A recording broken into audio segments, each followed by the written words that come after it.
بسم اللہ الرحمن الرحیم۔ پچھلی صورت کا میں نے نہیں بتایا، ترتیب نزولی میں ابن عاشور علیہ الرحمہ نے سورۃ البلد کا رقم بتایا تھا 25، اور اس کے فوری بعد ہی یہ صورت نازل ہوئی، اس کا بتایا 26 ترتیب نزولی میں سورۃ الشمس کا۔ بسم اللہ الرحمن الرحیم۔ والشمس وضحاها، قسم ہے سورج کی، اور ضحیٰ کا ترجمہ سورج کی دھوپ بھی کیا گیا ہے، ضحیٰ کا ترجمہ ارتفاع النہار بھی کیا گیا ہے، ضحیٰ کا ترجمہ پورا دن بھی کیا گیا ہے۔ یعنی یہ بھی ہو سکتا ہے قسم ہے سورج کی اور اس کی روشنی کی، قسم ہے سورج کی اور دن چڑھنے کی، قسم ہے سورج کی اور اس کے دن کی، یعنی ہے ہر جگہ ہا کی ضمیر واپس کہاں جا رہی ہے؟ سورج کی طرف۔ والشمس وضحاها، کیا ترجمہ؟ اس کی روشنی، اس کی روشنی کی، جی دھوپ کی، ہاں وہی دھوپ چڑھنے کی، ارتفاع النہار والا۔ والقمر اذا تلاہا، اور قسم ہے چاند کی جب وہ اس کے پیچھے آئے، تلاہا جی تلا یتلو تلاوتا،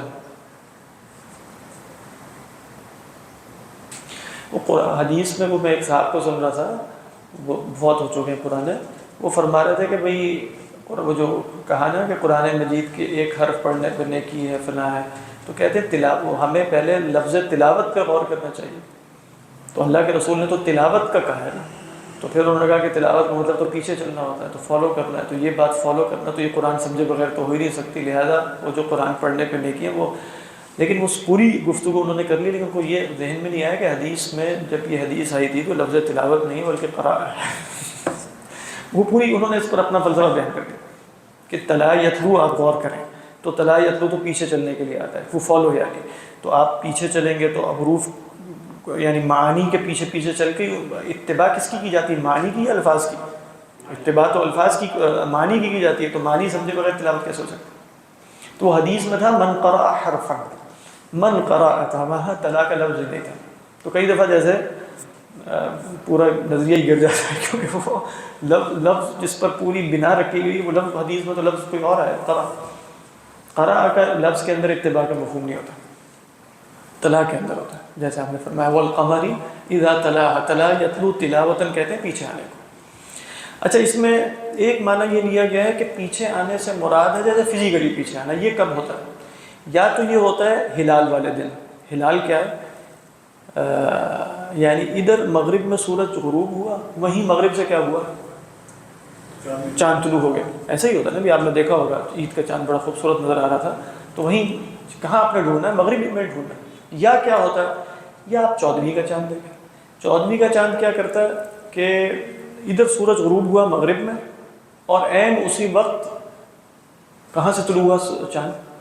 مشرق سے، یعنی 14ویں کا، 13ویں کا، 14ویں 15 ایام 20 کا چاند عین اس وقت، یعنی 14ویں اصلاً وہ ہے جس دن عین اسی وقت وہ طلوع ہوگا جس وقت سورج غروب ہوگا، یعنی عین اسی وقت اسے طلوع ہونا چاہیے۔ ہاں، تو دن میں تارے بھی نظر آ جاتے ہیں، ظاہر بات ہے دن میں چاند تو نظر آ ہی سکتا ہے، وہ جب بڑا ہو تھوڑا اور ماحول بہت کلیئر ہو تو وہ بالکل ٹھیک ہے، لیکن میں تو بتا رہا ہوں کہ 14ویں کا چاند آپ کو دن میں نظر نہیں آ سکتا، میں تو اس چاند، اور ہلال بھی آپ کو دن میں نظر نہیں آ سکتا، میں تو اس چاند کی بات کر رہا ہوں جو عین سورج کے جاتے ہی پیچھے آئے گا، وہ کون سا چاند ہوگا؟ وہ تو ہلال ہوگا، یا وہ کیا ہوگا؟ وہ 14ویں کا چاند ہوگا، تو قمر ہوگا۔ تو یہ ہے بات ہے، یہ اس صورت میں ہوگا جیسے آپ دوسرے معنی یہ بیان کیا ہے والقمر اذا تلاہا فی الضوء، یعنی چاند جب وہ اس کے پیچھے آئے روشنی میں، روشنی میں پیچھے آنے سے مراد کیا ہے کہ بھئی سورج کی روشنی سب سے زیادہ ہے، اس کے بعد کس کی روشنی ہے؟ چاند کی۔ والقمر اذا تلاہا فی الضوء، کیونکہ پیچھے آیا تھا والشمس وضحاها، والقمر اذا تلاہا ای تلا الشمس فی ضحاها، یعنی اپنی روشنی میں وہ شمس کے بعد ہے، یعنی آپ کو دن میں روشنی دیتا ہے سورج، اور رات کو روشنی کون دے گا؟ چاند دے گا، یہ بھی مفہوم بیان کیا والقمر اذا تلاہا۔ یہاں کیا ترجمہ؟ یہ انہوں نے بدل ترجمہ کیا کہ چاند کی جب سورج کے غروب سے پیچھے آئے، یعنی طلوع، مراد اس سے وسط ماہ کے بعد شروع کا چاند ہے۔ ہاں، وسط ماہ کے بعد عموماً اسی طرح ہو رہا ہوتا ہے، بس عین اس وقت کب ہوتا ہے وہ تو، یعنی اگر آپ 14ویں کو دیکھیں گے تو اس 13ویں 14ویں کو اسی دن ہے، پھر اس کے بعد 15ویں پہ چلے جائیں، 16ویں پہ کیا ہوگا؟ سورج کے غروب ہونے کے جیسے کچھ دیر بعد نکل رہا ہے.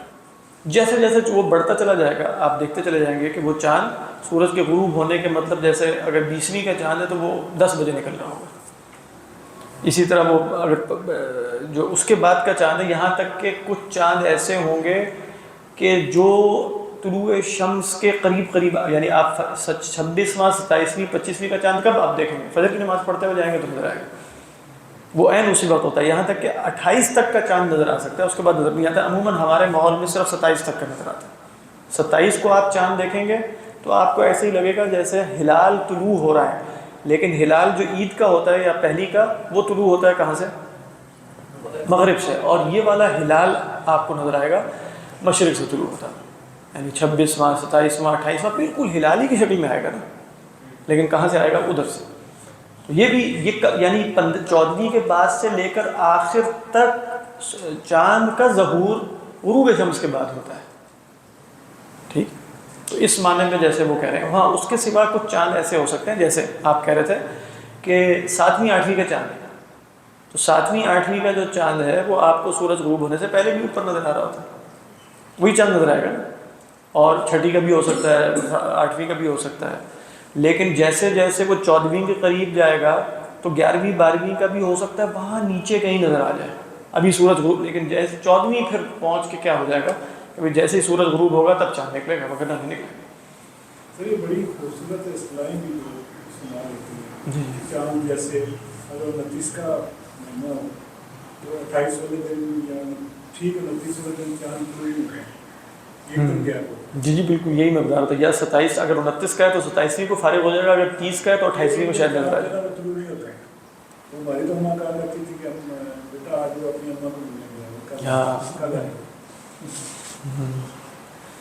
ہاں ہمارے یہاں بھی یہی ہے نا عید کے چاند ہو گیا تو فرمایا والقمر اذا تلاها والنهار اذا جلاها. اور قسم ہے دن کی اذا جلاها. لیکن ہا کی ضمیر زیادہ قوی رائے یہ ہے کہ شمس کی طرف جا رہی ہے جلا. لیکن چونکہ اس میں ایک اشکال وارد ہوتا ہے بعض نے ہا کی ضمیر زمین کی طرف لے کر گئے. اگرچہ زمین کا ذکر نہیں کہا لیکن وہ مذکور ہے کیونکہ چاند اور سورج کہاں نکل رہے ہیں زمین. یا پھر ظلمت کی طرف لے کر گئے. لیکن یہ رائے ضعیف ہے اس وجہ سے کہ واللیل اذا یغشاها میں پھر سب کے سب لے کر گئے ہیں کس پر؟ شمس کی طرف. تو لہذا یہاں زیادہ قوی بات یہ ہے کہ والنہار اذا جلاها میں چاند ہا سے مراد شمس. تو ترجمہ کیا بنے گا؟ قسم ہے دن کی جب وہ سورج کو روشن کرے. اصل میں یہ اس اشکال کی وجہ سے لوگ دوسری طرف چلے گئے. وہ اشکال کیا ہے کہ سورج دن کو روشن کرتا ہے یا دن سورج کو روشن کرتا ہے. تو جلا میں جو ہوا کی ضمیر مستتر فاعل ہے وہ تو نہار کی طرف جا رہی اور ہا کی ضمیر جو مفعول کی ہے وہ شمس کی طرف جا رہی ہے. تو معاملہ تو برعکس ہو گیا حالانکہ معاملہ اس کے برعکس ہوتا. تو یہ اشکال درست نہیں ہے اس لیے کہ یہ ہمارے اعتبار سے ہمارے لیے سورج روشن کیسے ہوتا ہے؟ دن کی وجہ سے. سورج تو خود روشن ہے. یعنی اس میں آپ یہ دلیل نکالی جائے سورج تو فی نفسی ہی روشن ہے. جلاها ہمارے لیے جلاها کیا ہے؟ ہمارے لیے دن اسے نکالتا ہے. تو اصل میں یہ مطلب جیسے ہم کہتے ہیں غروب شمس طلوع شمس جو انسانی زبان میں گفتگو ہوتی ہے اور انسانی مشاہدے کی بات یہی ہے کہ سورج غروب ہوتا ہے قبل طلوع الشمس و قبل غروبیہ. تو اب وہاں کوئی سائنٹیفک کوئی اعتراض تو نہیں کیا جا سکتا نا کہ طلوع شمس تو ہوتا ہی نہیں غروب شمس بھی نہیں ہوتا تو یہ کیسی باتیں کر رہے ہیں.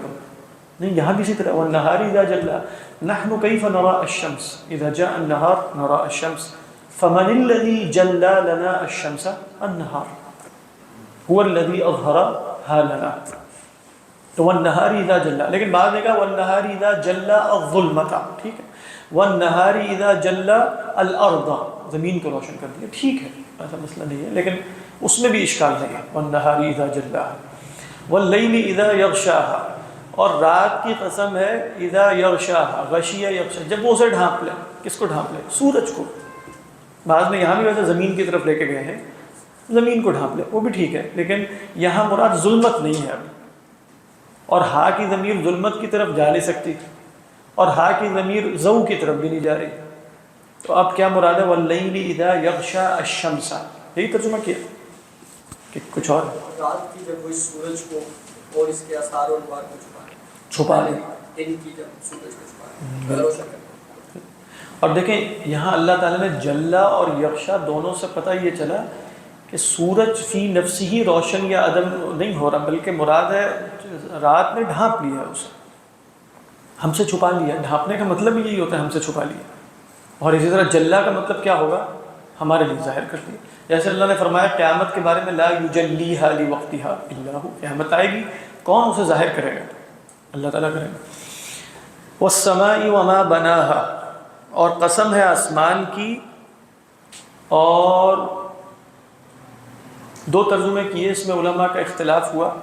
ایک ترجمہ ہے کہ ماں ہے مصدریہ، تو ماں مصدریہ کا ترجمہ بنے گا والسماء وبنائھا، ٹھیک ہے، یعنی قسم ہے آسمان کی اور اس کے بنانے کی۔ اور زیادہ قوی ترجمہ ہے والسماء وما بناھا، ای من بناھا، یعنی یہاں بھی ماں جو ہے وہ موصولہ ہے، مصدریہ نہیں ہے، اور اللہ سبحانہ و تعالیٰ کے لیے کہا کہ یہ جو ماں آتا ہے نا من کی جگہ آ جائے، یعنی من عاقل کے لیے ہے، ماں عموماً غیر عقلاء کے لیے ہے، تو اس صورت میں یہ اصل میں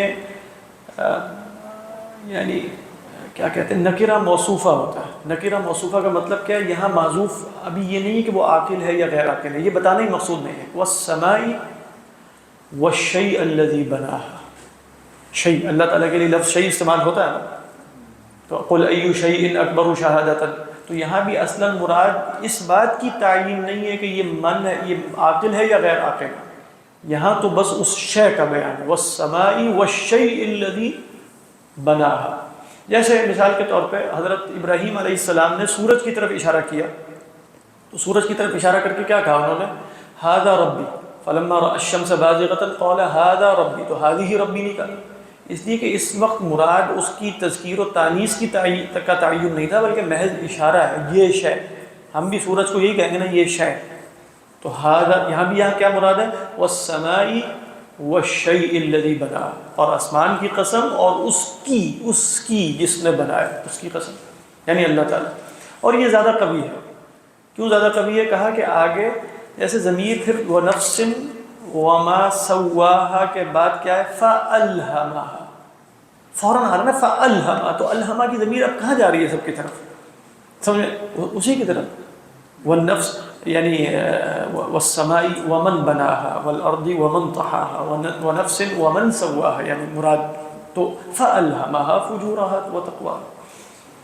اگرچہ اس پہ اختلاف کیا امام زمخشری نے، لیکن ان کا علماء نے جیسے جواب دیا ہوا ہے کہ نہیں، زیادہ ترجمہ وہ بھی ہو سکتا ہے، کوئی ایسا مسئلہ نہیں ہے، لیکن زیادہ قوی بات کیا ہے کہ ماں یہاں للہ سبحانہ وتعالی، واللہ اعلم۔ حضرت حامدی نے کیا ترجمہ؟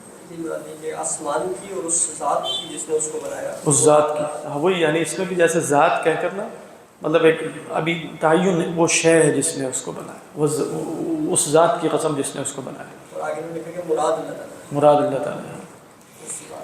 تو فرمایا والسماء، بالکل صحیح ہے، جیسے ابھی جب ذات کی کنہ کا تعین نہیں ہوتا تو سوال ماں کے ساتھ ہی ہوتا ہے، اسی طرح اگر اس کا تعین نہ ہو تو اس میں موصول بھی ماں آ جائے۔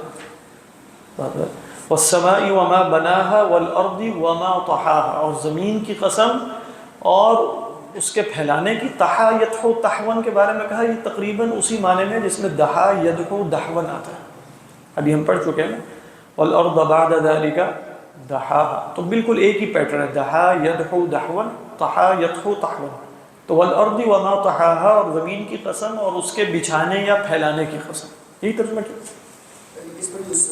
ہاں سوری، ذات کی قسم جس نے اسے بچھایا۔ وَنَفْسٍ، اب دیکھیں بدل گیا نا ایک اسلوب، کیا اسلوب بدلا ہے ذیشان صاحب؟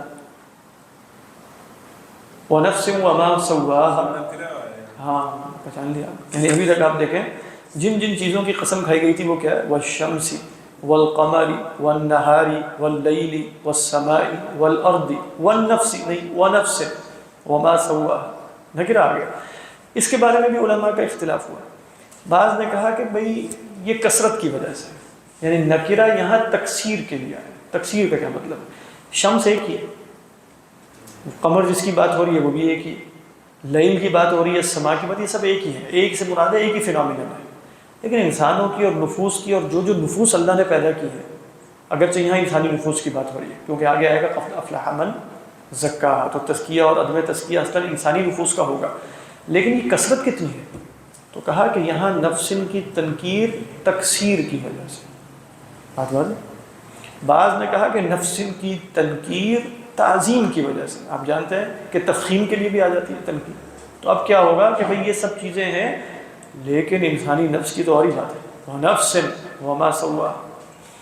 تو پہلا کیا تھا؟ تکسیر ہے۔ بعض نے کہا کہ تعظیم اور تکسیر۔ ایک تیسری رائے ہے، وہ بھی بہت خوبصورت ہے، اور وہ ہے کیا رائے؟ دورے میں بتائی تھی میں، اچھا خیر وہاں بھی وہیں چلی گئی تھی۔ اچھا میں نے کہا کہ نفس وما سواها، اگرچہ وہ میں نے رائے پڑھی کہیں نہیں ہے، اچھا بتا سنی، یعنی ایک جدید آدمی کی رائے، وہ جدید آدمی ماڈرن ہے بہت، لیکن وہ رائے بہت عمدہ لگتی ہے کہ وہ اس میں نکرہ اپنی حقیقت پہ رہتا ہے۔ وہ رائے یہ ہے کہ ہو سکتا ہے کسی نے ذکر کیا ہو، کیونکہ ظاہری بات استیاب تو کیا نہیں، کہ نفس یہ سب چیزیں طے شدہ ہے نا، یعنی شمس بھی جس طرح بنا دیا گیا اسی طرح ہی ہے، ایک ہی طرح نکلے گا، ایک ہی طرح غروب ہوگا، ایک ہی ترتیب پہ رات آئے گی، اسی ترتیب پر دن آئے گا۔ لیکن انسانی نفس کیا بننے کے ساتھ ہی متعین ہو گیا ہے کہ ابھی وہ خام ہے، ابھی اس نے بننا ہے۔ نہیں خود ہی سوچئے نا بھئی، انسان کے پاس بہت زیادہ صلاحیتیں موجود ہیں کہ وہ فرشتوں سے افضل ہو جائے یا حیوانات سے بدتر ہو جائے، انسان کے پاس یہ موقع ہے نا۔ تو اللہ اب شمس کے پاس یہ موقع تھوڑی ہے کہ وہ اوپر چلا جائے، نیچے اتر آئے، کیا ہو جائے، وہ تو والشمس تجری لمستقر لها للشمس کیا ہے، للشمس ينبغي لها ان تدرك القمر وللليل سابق النهار وكل في فلك يسبحون۔ جو کام لگا دیا گیا اسی میں ہے۔ انسان کے ساتھ ایسا نہیں، انسان کے اندر اتنے امکانات رکھے گئے کہ گویا ابھی وہ آنے کے بعد نفسن ہے، وہ ابھی نکرہ ہے، اس نے اپنے آپ کو معرفہ خود بنا لا ہے، اپنے آپ کو معرفہ وہ اپنے عمل سے، ایمان اور عمل صالح سے، ثم كان من الذين آمنوا، اسی لیے فرمایا نا فَلَقْتَحَمَ الْعَقَبَةَ، پچھلی صورت کے مضامین آپ دیکھیں، ابھی تو وہ نفس ہے، اس نے تو وادی میں قدم رکھنا ہے، یا زوال کی وادی میں قدم رکھے گا یا ترقی کی طرف سفر کرے گا، ایمان کی طرف جائے گا یا کفر کی طرف جائے گا، اصحاب یمین میں شمار ہوگا یا اصحاب شمال میں شمار ہوگا۔ یہ سب امکانات کی دنیا وہاں موجود ہے کہ نہیں؟ سورج اور چاند میں کوئی امکانات کی دنیا نہیں ہے۔ تو لہذا آپ دیکھیں یہاں کیا ہے، نفس وما، اسی لیے آگے آپ دیکھیں قد افلح من زکا، تو بتا دیا کہ بھئی یہ تو ابھی مزکا ہوگا یا مدسا ہوگا، دونوں میں قد افلح من زکاہا وقد خاب من دساہا۔ تو یہ رائے بھی ڈاکٹر عدنان ابراہیم صاحب کی مجھے اچھی لگی، پسند آئی، مطلب اس میں ایک حسن۔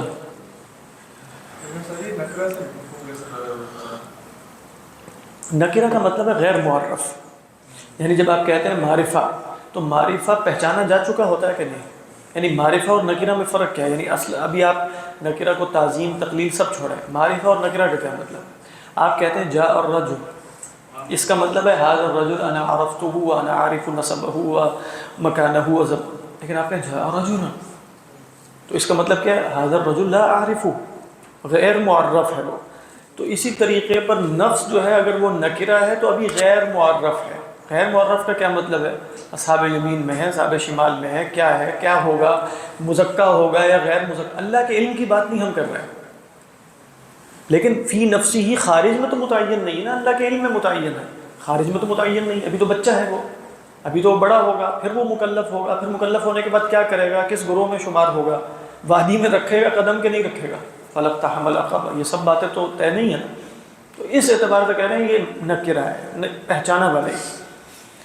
اور نکرہ جب تعظیم کے لیے آتا ہے تو اس کا مطلب یہ ہوتا ہے کہ وہ اتنا عظیم و شان ہے کہ گویا اس کی معرفت نہیں ہو سکتی، بات پھر معرفت پہ پہنچتی ہے، پھر وہ ہم کہتے ہیں کہ نکرہ جو ہے وہ تعظیم کے لیے آ گیا۔ یہ ہے جی وَنَفْسٍ وَمَا سَوَّاهَا، تو پھر ترجمہ بنے گا نفس کی قسم اور اس کی تصفیہ، اس کے بنانے والے، اس کی نوک پلک سنوارنے والی ذات کی قسم۔ فَأَلْهَمَهَا، تو اب جیسے بالکل ترتیب اگر آپ قسم اللہ کی ذات کی لیں گے نا تو فوراً ضمیر قریبی مرجع کی طرف لوٹ جائے گی، فَأَلْهَمَهَا، قریبی مرجع کا ہے، بناہا میں ہوا کہ ضمیر مستتر کس کی طرف، جو سوا کی کس کی طرف لوٹ رہی ہے؟ ماں کی طرف، تو فرمایا فَأَلْهَمَهَا، تو اسے الہام کر دیا۔ کیا الہام کر دیا؟ اس کا فجور اور اس کا تقوی۔ اب یہ بھی وہ آیت ہے، دیکھیں جہاں تک الہام کا لفظ ہے نا، الہام کے لفظ کے بارے میں ذہن میں رکھیے کہ لہیمہ یلہم کس کو کہتے ہیں؟ التہمہ، جیسے التقمہ ہے نا، التقمہ الحوت وہو ملیم، اسی طرح التہام کہتے ہیں کھانے کو نگلنا۔ الرجل اللہم، الرجل اللہم کہتے ہیں جو بس جیسے گڑپ گڑپ کر کے کھائے چلے جا رہا ہو، جیسے چبا بھی نہ رہا ہو اور نگلتا چلے جائے، وہ کون ہے؟ لہم۔ لہیم یلہم، لہمن کہتے ہیں نگلنا، ابتلع یبتلی۔ الہام اصل میں کہتے ہیں کہ جیسے کوئی شے اندر ڈال دینا، یعنی لغوی مطلب کیا ہے؟ آپ ہوتا ہے نا کہ پروسیس سے گزارتے ہیں، چباتے ہیں یہ سب کچھ، لیکن یہ سب کچھ کیے بغیر اس کے پیٹ میں ڈائریکٹ پہنچا دیں، یہ کیا ہے؟ الہام۔ اسی طریقے پر اللہ کی طرف سے کوئی بات القاء العلم فی الروح فی القلب مباشرۃ من غیر اسباب، اس کو کیا کہہ دیا جاتا ہے؟ الہام کہہ دیا جاتا ہے۔ یعنی اللہ نے ڈائریکٹ آپ کے دل میں بات ڈال دی، نہ استاد سے آپ نے پڑھی، نہ کتاب میں دیکھی، کہاں سے آ گئی؟ علم کے جو معتبر ذرائع ہیں ان ذرائع سے وہ علم آپ نے حاصل نہیں کیا، پھر کہاں سے حاصل کیا؟ علم لدنی ہے مثلا، تو اس کو کیا کہہ دیا جائے گا؟ الہام کہہ دیا جائے گا، کشف کہہ دیا جائے گا، جو بھی آپ کہنا چاہیں کہہ دیں۔ تو الہام کا مطلب کیا ہے؟ القاء، تو اللہ نے اس کے روح میں، اس کی فطرت میں، اس کے قلب میں ڈال دیا۔ کیا ڈال دیا؟ اس کا فجور، فجور بھی مصدر ہے، فجر ہے یفجر سے، اور تقوی بھی مصدر ہے۔ بات واضح؟ اب اس سے کیا مراد ہے؟ دیکھیں معتزلہ نے جو مراد دی اس سے وہ یہ ہے کہ انسان کو عقلاً خیر و شر کا شعور دے دیا۔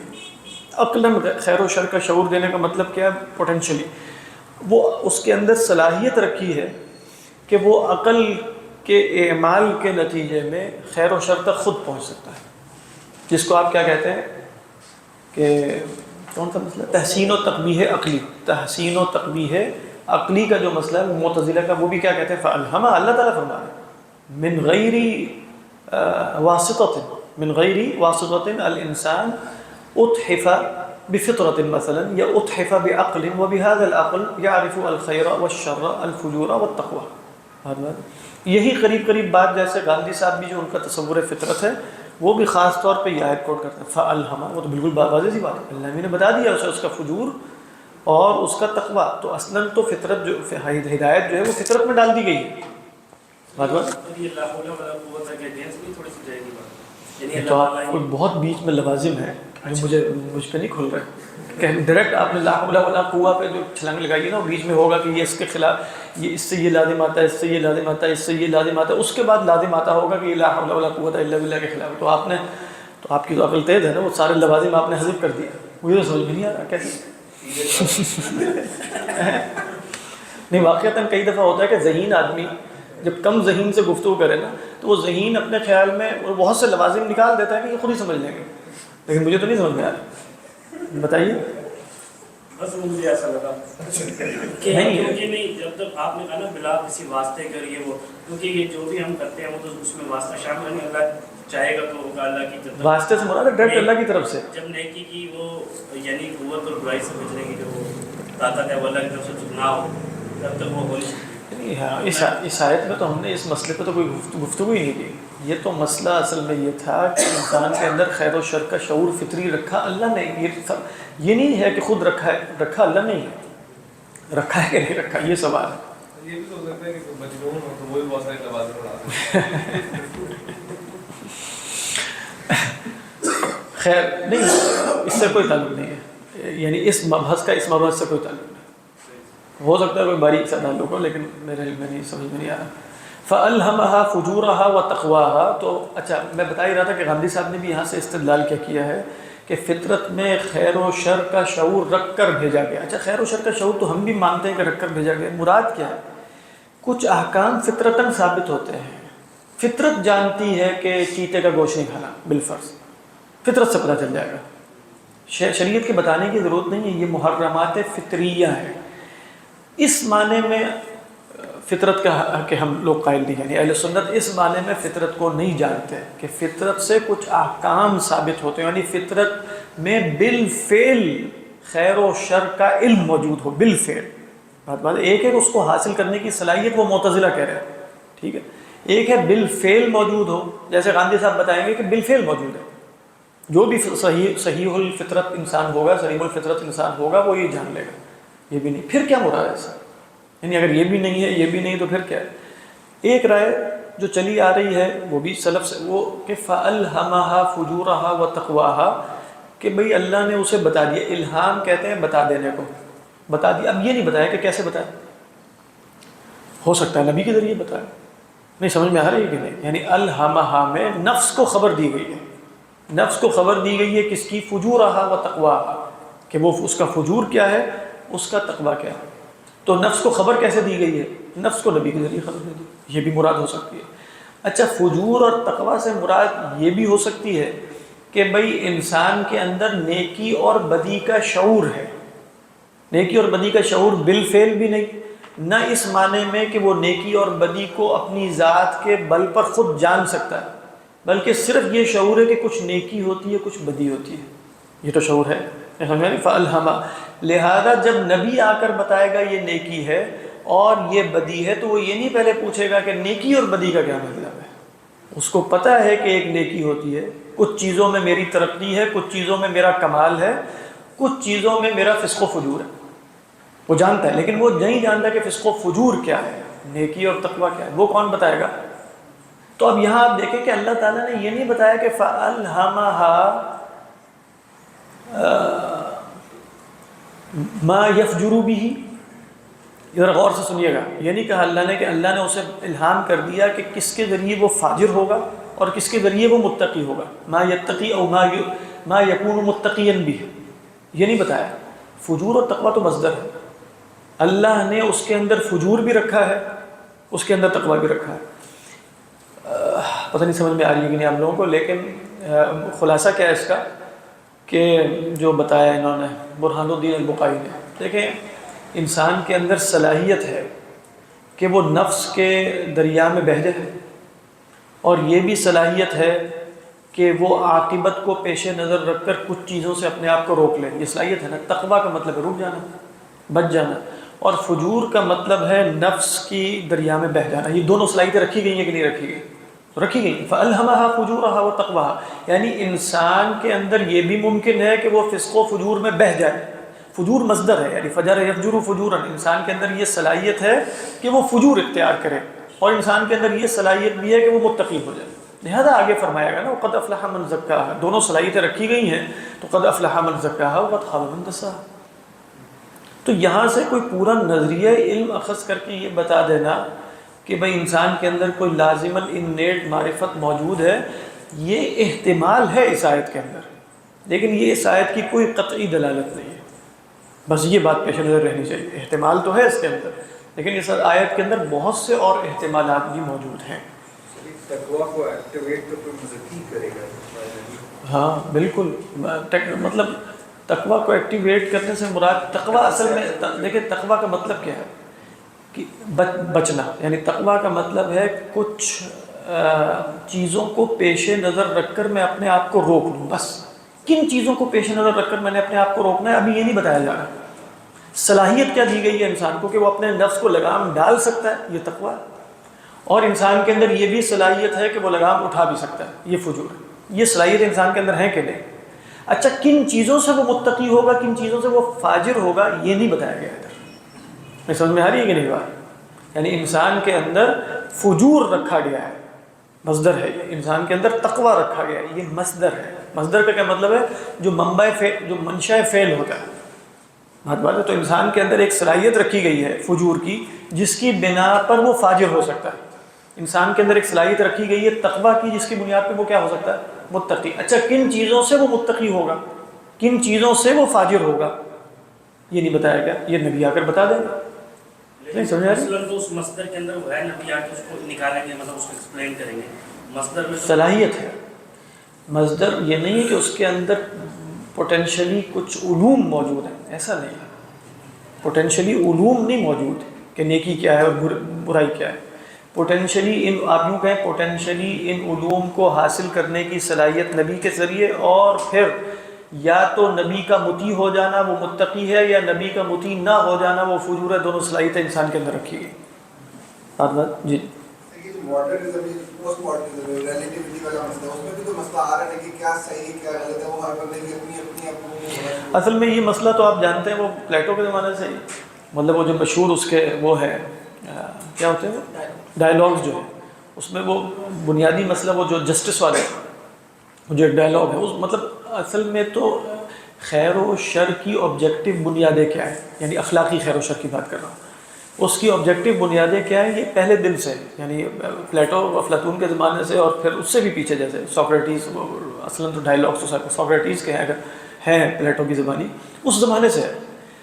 ہمارا دعویٰ یہ ہے واللہ اعلم، ہمیشہ سے متدینین کا دعویٰ یہ رہا ہے کہ خیر و شر کی کوئی آبجیکٹیو بنیاد نہیں تلاش کی جا سکتی خدا کے ارادے کے سوا، کہ خدا نے چاہا ہے کہ یہ خیر ہے، خدا نے چاہا ہے کہ یہ شر ہے، یعنی خدا کے امر و نہی سے ماورا نیچے اتر کے انسانی بنیادوں پہ کوئی خیر و شر کی بنیاد نہیں تلاش کی جا سکتی، ہر ایک پر اعتراض وارد ہوں گے۔ لہذا آپ دیکھیے کہ صرف پوسٹ ماڈرنزم میں نہیں ہے، اس سے پہلے بھی یہی تھا، مطلب آپ کہیں کہ بھئی کوشش یہ کی گئی تھی نا کہ ہیومنزم کے اندر، جیسے ماڈرنزم میں بھی ہیومنزم کے اندر بنیادیں تلاش کر لی جائیں، یعنی انسانیت کے اندر بنیادیں تلاش کر لی جائیں خیر و شر کی، وہ نہیں تلاش کی جا سکیں، وہ اعتراضات وارد ہوتے رہتے ہیں ان دی اینڈ۔ جیسے وہ مشہور کون صاحب ہیں، ہاں کرسٹوفر ہیجن صاحب جو فوت ہو گئے، وہ اپنا ایک دعویٰ کر کے گئے تھے نا، پتہ نہیں کون سی کتاب میں، انہوں نے کہا کہ بھئی میں مجھے اپنے خیال میں نا انہوں نے سب کو چپ کرا دیا گیا تھا، کوئی اس کا جواب نہیں دے سکتا۔ وہ دعویٰ کیا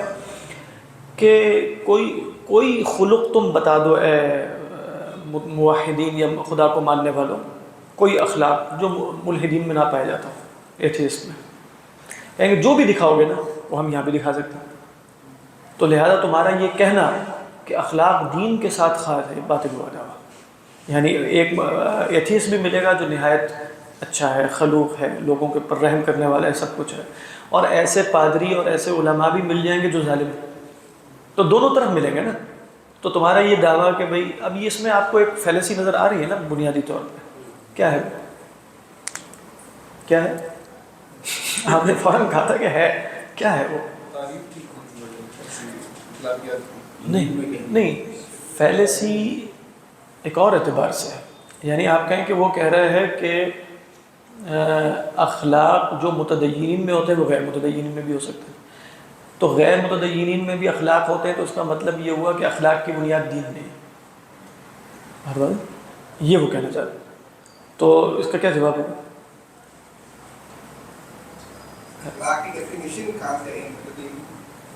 ہاں یعنی اس کا جواب اصل میں امر واقعہ سے تھوڑی دیا جائے گا، یہ متدین ہے، یہ متدین ہے، اس میں اخلاق ہے، ہم تو یہاں تو ایپسٹیمولوجی کا سوال ایپسٹیمولوجی کا تھا نا، اصلا اخلاق کی علمی بنیاد کیا ہے، یعنی اس کا اخلاق کی میں یعنی ایک متدین ہوتے ہوئے بھی، خدا کو مانتے ہوئے بھی خدا کی نافرمانی کر سکتا ہوں کہ نہیں کر سکتا؟ کر سکتا ہوں، کرتا بھی ہوں، یعنی ایسا ہی ہے نا۔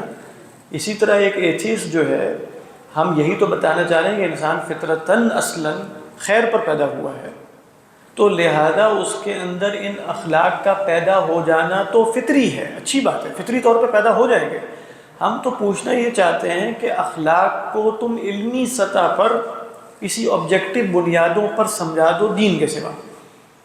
ہمارا دعویٰ یہ نہیں تھا کہ کسی غیر متدین میں اخلاق دکھا دو، غیر متدین میں اخلاق ہونے کی 100 وجوہات ہو سکتی ہیں، بات ہے، ہم تو یہ چاہتے ہیں کہ بھئی اخلاق کی آبجیکٹیو بنیادیں دکھاؤ کہ جس کے نتیجے میں شاید طے ہو جائے کہ یہ اچھی ہے، اور کسی قسم کی مطلب آپ کہیں کہ نسبیت پیدا نہ ہو، مطلب وہ ممکن نہیں ہے، وہ خیال یہی ہے ہمیشہ سے، اور لوگ یہی سمجھتے ہیں کہ وہ ممکن نہیں ہے۔ عشاعرہ اور ماتریدیہ کا جو تصور ہے وہ بھی اسی بنیاد پر کھڑا ہوا ہے، خیر اور شر، حسن و قبح، یہ کیسے طے ہوتا ہے؟ یہ اللہ کے بتانے سے طے ہوتا ہے، بس اس کے سوا انسان کے پاس کوئی ذریعہ نہیں ہے کہ وہ طے کر سکے۔ تو فَأَلْهَمَهَا فُجُورَهَا وَتَقْوَاهَا میں ہم پہلا جو معنی لے رہے تھے وہ بھی یہی ہے کہ اللہ الہم هذا الفجور والتقوی بطرق الانبیاء، بطریق الانبیاء، انبیاء کے ذریعے بتا دیا اللہ تعالیٰ، یہ بھی ممکن۔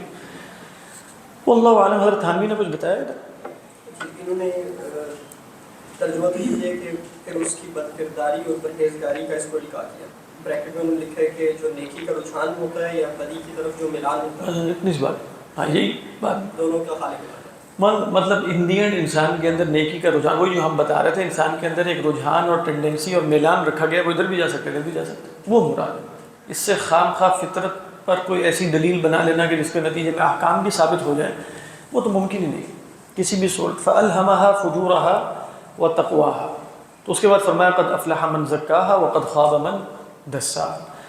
دیکھیں یہاں زیادہ قوی رائے یہ ہے کہ زکا میں جو فاعل کی ضمیر ہے وہ اللہ کی طرف لوٹتی ہے، اور یہ سلف سے بھی ثابت ہے، یعنی یہ نہیں کہ قد افلح من زکا نفسہ، نہیں، قد افلح من زکاہ اللہ وقد خاب من دساہ اللہ، فلاح پا گیا وہ شخص کہ جس کا تزکیہ اللہ نے کیا، اور نامراد ہو گیا کہ جس کو دھسا دیا۔ دسا یا دسو سے ہی ہے دسا یا دسی، کہا کہ دوسرا جو یا ہے نا وہ سین سے بدلا ہوا ہے، اصل میں دسا یا دسو، جیسے ہم پڑھ چکے ہیں سورہ نحل میں، پڑھ تو نہیں چکے ہم، یدسہ فی التراب، تو یدسہ فی التراب کا کیا مطلب ہے؟ دبا دینا، تو دسا اصل میں ہے دسسا، بات بات ہے، تو وہ کیا ہو گیا؟ وہ دسا ہو گیا۔ تو دسا یا دسی تجزیہ کا مطلب کیا ہے؟ خاک نشین کرنا، آلودہ کرنا، دھسا دینا، کیا ترجمہ؟ دبا دینا۔ یعنی ایک ہے کہ تزکیہ کر کے اسے پروان چڑھایا جائے، اور ایک کیا ہے کہ اسے بالکل کیا کر دیا جائے؟ دبا دیا جائے، یعنی اس کے اندر کوئی ترقی اور نمو پیدا نہ کی جائے۔ تو جس کے نفس کو پاک اللہ نے کیا وہ فلاح ہو گیا، اور جس کے نفس کو نامراد اللہ نے کیا وہ نامراد ہوا۔ پچھلی بات اس میں آگے کچھ تفصیل لکھی ہے، اس سے کچھ تھوڑا سا فرق لگا۔ انہوں نے بتایا کہ یہ نیکی کا رجحان اور بدی کا میلان، اس کا اندر لکھا ہے کہ دونوں کا خالق اللہ تعالیٰ ہے، وہ القائے اول میں فرشتہ واسطہ ہوتا ہے اور ثانی میں شیطان، یعنی یہ اس سے مراد وہ یہ لے رہے ہیں کہ جو مستقل القاء ہو رہا ہے۔ ہاں، اس سے مراد یہی لے رہے ہیں، یعنی نیکی اور بدی انبیاء کے ذریعے مقرر ہو چکی، اب ہر وقت کیا ہو رہا ہے؟ ایک الہام فرشتہ ڈال رہا ہے کہ نیکی کرو، اور ایک القاء شیطانی ہے کہ بدی کرو۔ تو یہ تقریرات خیر و شر کے بعد ہے، یعنی اولاً خیر اور شر کیسے معلوم ہوا؟ ٹینڈنسی رکھ دی گئی، پھر خیر اور شر کیسے معلوم ہوا؟ نبی کے ذریعے معلوم ہوا، پھر مستقل بھی ایک الہام ربانی جاری ہے بطریق الملائکہ کہ نیکی کرو، اور ایک فجور کا الہام بھی جاری ہے بطریق الشیطان، یہ مراد ہے۔ واللہ عالم۔ تو قرآن مجید میں اگر اس مقام پہ ہم دیکھ لیں نا، زکا کا فاعل بھی اللہ ہے، تو اب کوئی مقام نہیں رہ جاتا کہ جہاں انسان کی طرف اپنی ذات کی طرف تزکیے کی نسبت کی گئی ہے، نبی کی طرف کی گئی ہے یا اللہ کی طرف کی گئی ہے؟ مطلب یزکی رسول کرتے ہیں یا کون کرتا ہے؟ اللہ تعالیٰ فرماتے ہیں۔ انسان کون ہوتا ہے؟ متزکی، قد افلح من تزکا۔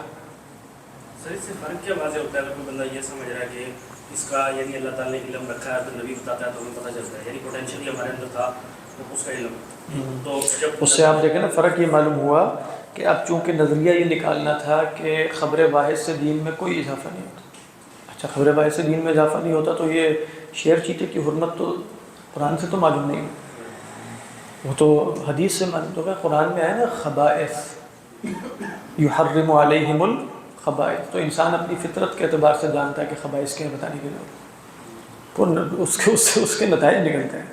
کیونکہ ویسے ان کی دلیل کیا ہوگی؟ مثال کے طور پہ بعض لوگوں کو تو بہت ساری حلال چیزیں ان سے بھی قرات ہوتی ہے، ایک یعنی ان کے فیشل سے بعض لوگوں کو ہوتی ہے، وہ یہ نہیں کہتے کہ ایک فرد واحد کی بات ہو رہی ہے، وہ کہیں گے بحیثیت مجموعی، یعنی ایک فرد واحد کی تو جو فطرت ہے وہ کرپٹ ہو سکتی ہے، فلاں کی ہو گئی، فلاں کی ہو گئی، فلاں کی۔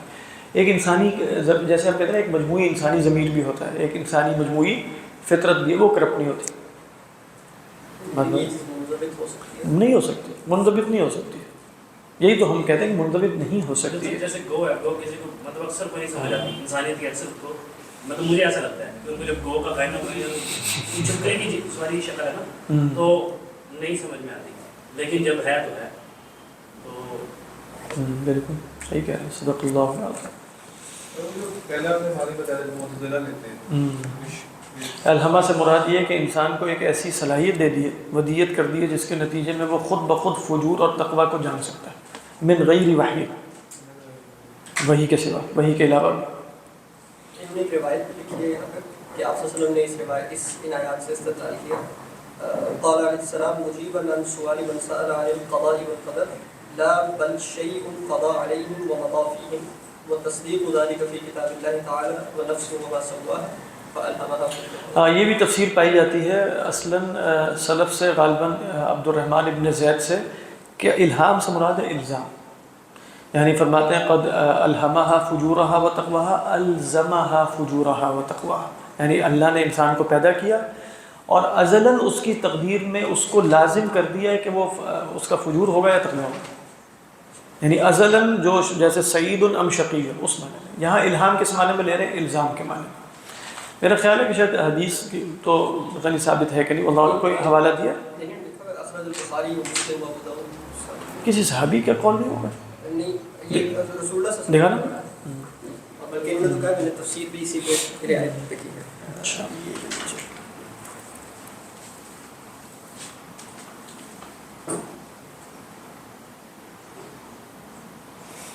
ہاں ویسے یہ جا کے دیکھنا کہ یہ راوی کا قول ہے کہ اللہ کے رسول صلی اللہ علیہ وسلم کا قول ہے، کیونکہ جو آ رہا ہے نا بل شیء قضا علیہم ومضى فیہم، اس کے بعد فرمایا وہ تصدیق ذالک، عموماً جیسے اللہ کے رسول صلی اللہ علیہ وسلم جیسے اس طرح نہیں ہے کہ وہ آپ اس کے بعد بتائیں گے کہ اب اس کا جو مصداق قرآن مجید میں کا ہے، عین احتمال ہو سکتا ہے اس کا، واللہ اعلم، ویسے ذرا غور کرنا جا کے کہ تصدیق ذالک راوی کا قول ہے عمران ابن حسین کا یا کسی اور کہ اس کی جیسے تصدیق کیا ہے بل شیء قضا علیہم ومضى فیہم فألہمها فجورها وتقواها سے مراد کیا؟ فألزمها فجورها وتقواها لأن الله قد قضى عليه بأن يكون متقيا أو يكون فاجرا، هذا الشيء قد قضى عليه۔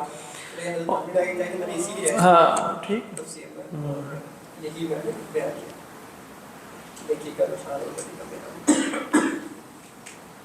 لیکن حضرت تھانوی نے اس کی رعایت کیسے کی ہے؟ یعنی اب نیکی کا رجحان اور بدی کا ملان تو اس کے اندر نہیں آ رہا، وہ تو سوال عن القضاء والقدر ہے، تو سوال عن القضاء والقدر ہے تو اس کے بعد بل شیء قضا علیہم ومضى فیہم، تو اس کا جواب کیا ہے؟ الہمها فجورها وتقواها، تو یہاں تو مراد ہے کہ الہمها فجورها تقواها کہ هؤلاء خلقتهم للنار وهؤلاء خلقتهم للجنة، کیونکہ قضاء اور قدر ملان کی بات کیسے یہاں سے معلوم ہے؟ وہ حدیث میں نے پڑھی تھی کہ علی نے پوچھا تو فرمایا جو جنتی ہوگا اس کے لیے جنتیوں والے اعمال آسان ہوتے جائیں گے، وہ تو ہم اگلی روایت میں دیکھیں گے، وہ اگلی صورت میں واللیل میں فسنیسرہ لليسرى میں یہ روایت بیان کی جاتی ہے، من کان من اہل الجنت فسیسر له عمل اہل الجنت، لیکن یہاں میں بتا رہا ہوں کہ اس کی رعایت کیسے کی ہے؟ تفسیر وہ نیچے لکھی ہے، وہ بھی پوری پڑھ لیں گے جو بریکٹ میں لکھا ہوا ہے۔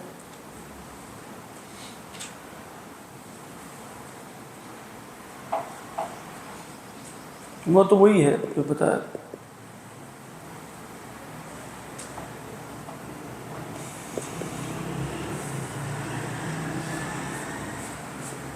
کیونکہ سوال عن القضاء والقدر ہے، تو اللہ بہتر جانتا ہے، حضرت تھانوی نے کوئی نقطہ دیکھا ہوگا۔